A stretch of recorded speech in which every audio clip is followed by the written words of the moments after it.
নববর্ষ বাঙালির কাছে খুব ইম্পর্ট্যান্ট একটা দিন। শুধুমাত্র নতুন জামা কাপড় নয়, আজকের দিনে যারা লাইফে আছে তাদেরকে নববর্ষ টেক্সট পাঠানোটা নববর্ষ নয়। যারা খুব প্রিয় কিন্তু যাদের সাথে একটু ঝগড়া চলছে, অভিমান চলছে, একটু দূরত্ব বেড়ে গেছে, একটু এফর্টস দিয়ে চেষ্টা করে তাদেরকে লাইফে নিয়ে এসে নতুন বছরটা শুরু করাই নববর্ষ। তা একটা কবিতা তাদের জন্য যারা তোমার কাছে ভীষণ ইম্পর্ট্যান্ট, ভীষণ প্রিয়, যে বছর শেষে নতুন বছর আবার এলো ফিরে, হাসির খোরাক সারা বছর থাকুক তোমায় ঘিরে, পুরনো লড়াই সব ভুলে যাও কি হয়েছে কবে, মেসেজ করে নববর্ষ করলে শুধু হবে? একটা মেসেজ করা ইম্পর্টেন্ট না, সারা বছর তার পাশে থাকাটা ইম্পর্টেন্ট।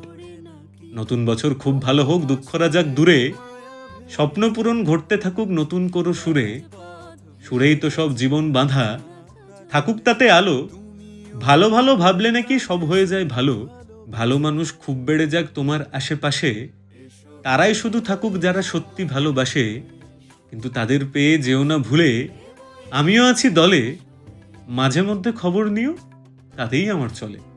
মানে একটা মানুষ যে তোমার লাইফে খুব ইম্পর্টেন্ট, তুমি কি করে বোঝাবে? সারাদিন তাকে ঘিরে পড়ে থাকবে না না, মাঝে মাঝে তাকে শুধু এটা বুঝিও যে তুমি তার সাথে আছো, সে চাইলে তোমায় পাবে, তাহলেই চলে। এর চেয়ে বেশি কিছু করতে হয় না। শুধুমাত্র আজকের দিনে একটা শুভ নববর্ষ টেক্সট করলে দিয়ে সারা বছর কোনো পাত্তা নেই, এমন নববর্ষ তো কেউ চায় না। তাই প্রিয় মানুষদের একটু যত্ন করে রেখো, তাদের আশেপাশে থেকো, আর তোমার যারা প্রিয় মানুষ তাদেরকে এটা পাঠিয়ে দাও, বাস।